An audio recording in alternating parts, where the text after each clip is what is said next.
صلى الله عليك يا أبا عبد الله صلى الله عليك يا ابن رسول الله وعلى المستشهدين معك يا ليتني كنت معكم فأفوز فوزا عظيما الصلوات اللهم صل على محمد وآل محمد.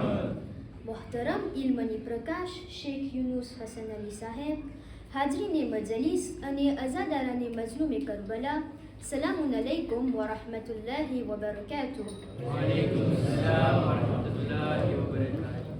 સૌ પ્રથમ હું શુક્રિયા અદા કરું છું આ તમતાફ જમાતના જવાન અને જોશીલા પ્રમુખ સાહેબનો, અલ્હાજ શાન ઝમીર, તેમજ તેમની કાર્યવાર કમિટીનો કે મને તમારી સમક્ષ મારી આ તકરીરના સહારે મા ફાતિમા ઝહરા સલામુલ્લાહ અલૈહાને પુરસો દેવાનો મોકો આપ્યો.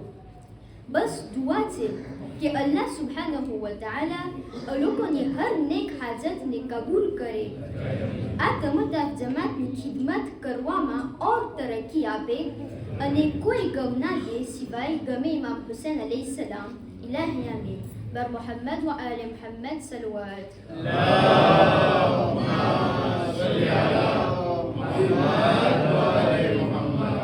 આપણા છઠ્ઠા ઇમામ જાફર સાદિક અલૈહિસ્સલામ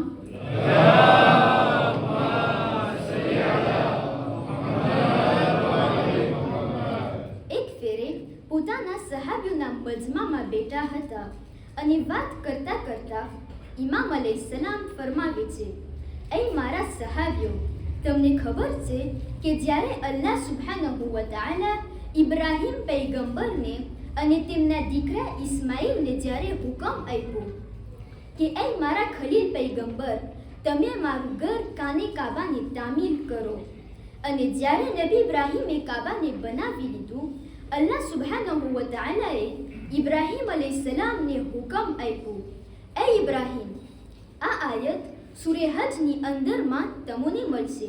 મારું આ સુજે નથી, પણ ખાલી મને એક કનેક્શન તરફ તમને લઈ જવું છે ઇન્શાલ્લાહ. એ ઇબ્રાહીમ, તમે અઝાન આપો, અઝાન. તમે માણસોને બોલાવો જેથી કરીને દૂર દૂરથી દુનિયાના ચારે ખૂણામાંથી માણસો આવે અને આ મારા કાબાના તવાફ કરે.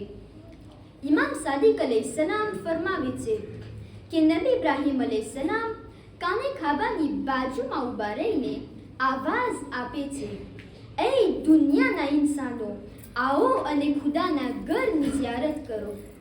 ઇમામ સાદિક અલૈહિસ્સલામ ફરમાવે છે, જ્યારે હઝરત ઇબ્રાહીમની આવાજ બલંદથી મોઢામાંથી જ્યારે આવાજ નીકળી તો અલ્લાહ સુબ્હાનહુ વ તઆલા આ આવાજને આખી કાયનાતના ખૂણે ખૂણા સુધી આવાજને પહોંચાડી. પછી ઇમામ અલૈહિસ્સલામ કહે છે, એટલું જ નહીં, એ સમયમાં જેટલા પણ બચ્ચાઓ, જેટલા પણ ફેચિસ માના પેટમાં હતા, એ લોકો પણ હઝરત ઇબ્રાહીમની આવાજને સાંભળ્યા. પછી ઇમામ આગળ વધે છે અને કહે છે, ફક્ત પેટમાં માનું બચ્ચું નહીં, જેટલા પણ આલમે અરવાહમાં જેઓની રૂહ ખુદાએ તૈયાર કરી લીધી હતી અને કયામત સુધી પેદા થવાવાળા ઇન્સાનો એટલે હું અને તમે પણ અંદર આવી ગયા. ઇમામ ફરમાવે છે, આ નબી ઇબ્રાહીમની આવાજને આ બધે કાયનાતની અંદરમાં હતા કે આલમે અરવાહમાં જેટલા હતા એ બધે સાંભળ્યા. પછી ઇમામ ફરમાવે છે કે એ સમયે, એ વખતે જ્યારે પણ જે માણસે લબૈક કીધું, જે માણસે હઝરત ઇબ્રાહીમની આવાજનો જવાબ આપ્યો, તો અલ્લાહ સુબ્હાનહુ વ તઆલા સર્વે અરવાહમાંથી એ લોકોને દુનિયામાં જ્યારે મોકલાવ્યા તો એ લોકોને હજ્જે બૈતુલ્લાહ નસીબ કર્યો. ખેર, આ હતું આપણી કનેક્શન માટે સાંભળેલો વાક્યો. તમે મારા સાથે છો, તાકીદોના જ્ઞાન. હવે ઇન્ટેરેસન્ટ છે, હવે તવજ્જો ચાહું છું પ્લીઝ. પછી ઇમામ અલૈહિસ્સલામ ફરમાવે છે કે જેવી રીતના નબી ઇબ્રાહીમની આવાજ આખી કાયનાતમાં સંભળાવી, એવી જ રીતે મારા જદ હુસૈન ઇબ્ને અલીની આવાજ આશુરના દિવસે જ્યારે કરબલાના મેદાનમાં ઇમામ હુસૈન અલૈહિસ્સલામ હલ મિન નાસરી યન્સુરનાની આવાજ બલંદ કરી, એ આવાજે પણ દુનિયાના ખૂણે ખોરાની અંદરમાં સંભળાઈ હતી. પણ એટલું જ નહીં, એ મારા સહાબીઓ હતા કે જે બચ્ચું માના પેટમાં હતું, એ પણ મારા જદ હુસૈનની આવાજને સાંભળ્યું. એટલું જ નહીં મારા સહાબીઓ, જે આલમે અરવાહમાં જે રૂહ તૈયાર થઈ ગઈ હતી, એટલે હું અને તમે અને કયામત સુધી પેદા થવાવાળા ઇન્સાનોની રૂહ પર હુસૈન ઇબ્ને અલીની હલ મિન નાસિરની આવાજને સાંભળ્યા. પછી અહીંયા ઇમામ એક અજબ જુમલો કહે છે. કીધું એ વખતે જેઓએ મારા જદ હુસૈનની આ આવાજ ઉપર લબેક કીધું, એમાં 3 કેટેગરી હતા. પહેલી કેટેગરી, જે કરબલામાં શહીદ થઈ ગયા મારા જદ નિસાર. આ મહાન મર્તબો આપણને તો નસીબ ના થયું, કારણ કે આપણે તે જમાનામાં હાજર નહોતા. બીજી 2 કેટેગરી એ હતી કે જે હજી હુસૈન ઇબ્ને અલીના જમાનામાં નહોતા. એ લોકો હજી પેદા થવાવાળા હતા.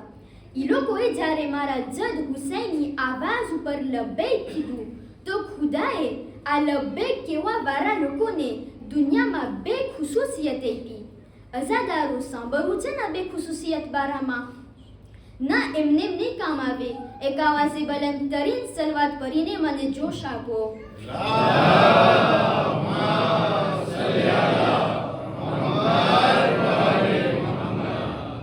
તો આપણે બયાન કર્યા કે બીજી 2 કેટેગરી એ હતી કે જે હજી હુસૈન ઇબ્ને અલીના જમાનામાં નહોતા. એ લોકો હજી પેદા થવાવાળા હતા. એ લોકોએ જ્યારે મારા જદ હુસૈનની આવાજ ઉપર લબેક કીધું, તો ખુદાએ આ લબેક કહેવાવાળા લોકોને દુનિયામાં 2 ખુસૂસિયત આપી. યા તો એ લોકોને આ દુનિયામાં આવવા પછી ઇમામ હુસૈન અલૈહિસ્સલામની ઝિયારત નસીબ કરી, યા તો પછી ઇમામ હુસૈનની અઝાદારી નસીબ કરી. અઝાદારો એનું અર્થ શું થયું? એનું અર્થ એ થયું કે હું અને તમે જે હુસૈન ઇબ્ને અલીની અઝાદારીમાં શિરકત કરે છે, અમે જે અમારું ટાઈમ આપીને, ભોગ આપીને આ ઇમામ બારામાં આવે છે, અમારા કામને મૂકીને, આજે રવિવારનો દિવસ છે, બિસ્તર, નીંદર, આરામ અને પિકનિકને મૂકીને આ જગ્યાએ આ ફરશિયાઝા ઉપર બેસે છે, મારો અને તમારો ઘાત શહદાઈ કરબલા જેવો છે. નહીં અઝાદારો, તમારા રિએક્શનને જોઈને મને એમ લાગે છે કે તમે મને સરખું નથી સાંભળ્યા. આ બહુ મોટી અને ભારે વસ્તુ આપણા ઇમામ બયાન કરી ગયા આપણા માટે કે આપણો ઘાત અને મર્તબો શહદાઈ કરબલા જેવો છે.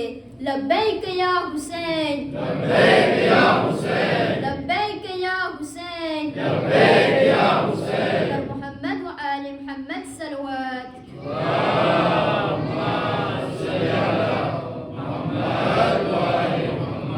શું કારણ રે મોમીનો? કારણ એ છે કે એ લોકોએ લબ્બૈક કીધા હતા. હું પણ લબ્બૈક કીધો અને તમે પણ લબ્બૈક કીધા હતા. એટલે તો અલ્લાહ સુબ્હાનહુ વ તઆલા મને અને તમોને તૌફીક આપી છે કે આજે આપણે સાથે ભેગા થઈને આપણા મઝલૂમ ઇમામ હુસૈન અલૈહિસ્સલામનું નામ લઈએ છીએ. અઝીઝાને મોહતરમ, આ ઘડિયાળ મને કોઈ દિવસ સાથ નથી આપતી, પર અલ્લાહનું શુકર છે કે મને તમારો સાથ હંમેશા હોય છે. તો 1-2 મિનિટ વધારે થઈ જાય તો જરૂર માફ કરી દેશો. ચલી વાત કરીને મારી તકરીરને સમાપ્ત કરું છું. જે આપણી મોહબ્બત, ગરમી અને વલવલો ઇમામ હુસૈન અલૈહિસ્સલામ પ્રત્યે છે કે જે આપણને એક એમો જેમ આપણા મઝલૂમ ઇમામ તરફ હર વખતે ખેંચે છે, યાને આછીખે કરે છે, તે અલ્લાહ સુબ્હાનહુ વ તઆલાની દીધેલી અમાનત છે. અને આપણે નસીબદાર છે કે આપણે હુસૈની છે, અને આપણે નસીબદાર છે કે આપણે હુસૈની છે. આખિરમાં અઝાદારો, આ અલ્લાહ સુબ્હાનહુ વ તઆલાનો કેવો મોજીઝો છે કે પૂરી દુનિયામાં એક એવી જગ્યા યા હુસૈનની આવાજથી ખાલી નથી. ભૂલશો નહીં કે આ આઝાદારી આપણો ધર્મનું દિલ છે, જેના સહારે શિયાની કોમ દુનિયાની અંદરમાં ચમકી રહી છે. લબ્બૈક યા હુસૈન, લબ્બૈક યા હુસૈન, લબ્બૈક યા હુસૈન. લબ્બૈક યા હુસૈન. અંતમાં નાદક તોહફો શાયર કહે છે, फर्श अज़ा पर अज़ादारी करना मोहब्बत हुसैन है. फर्श अज़ा पर अज़ादारी करना मोहब्बत हुसैन है और मुसल्ले पर इबादत करना मकसद हुसैन है.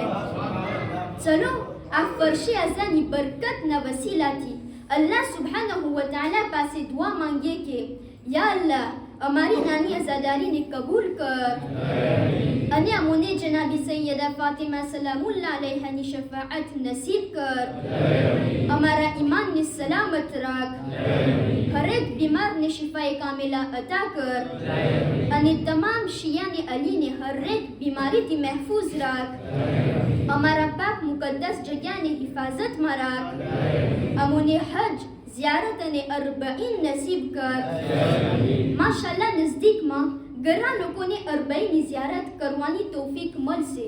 બસ દુઆ છે કે અલ્લાહ સુબ્હાનહુ વ તઆલા એ લોકોની ઝિયારત કબૂલ કરે અને જેને પણ આ ઝિયારત હજી નસીબ નથી થઈ તો અલ્લાહ સુબ્હાનહુ વ તઆલા એ લોકોને આ ઝિયારત જલ્દીથી જલ્દ નસીબ કરે.